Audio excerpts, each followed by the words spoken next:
Úr hverju eru hlutir? Úr hverju er ég? Úr hverju er áin hérna? Ég er við Gullfoss. Jú, þetta er allt úr frumefnum sem við getum brotið niður í frumeindir. Frumeind er minnsta eining frumefnis sem til er. Það eru svo litlar, við sjáum þær ekki, við höfum aldrei séð myndir af þessu, en við getum mælt þetta með mælitækjum, þess vegna vitum við þetta til. Frumeindin er að mestu tómarúm, en í miðjunni er kjarni.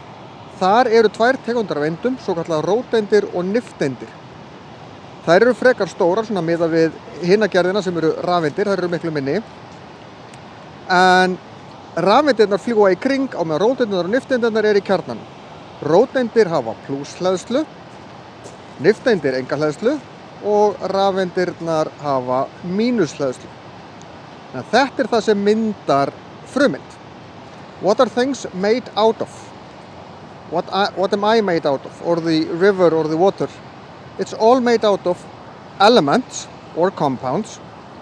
The elements can come together to make compounds.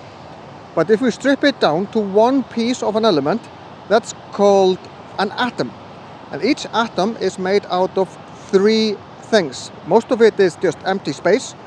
We have the nucleus in the middle, where we find protons and neutrons, and then the electrons move around the nucleus. The space in between is empty, or more or less empty. The protons have a positive charge, the electrons have a negative charge, but the neutrons do not have a charge. So that's what atoms are made out of.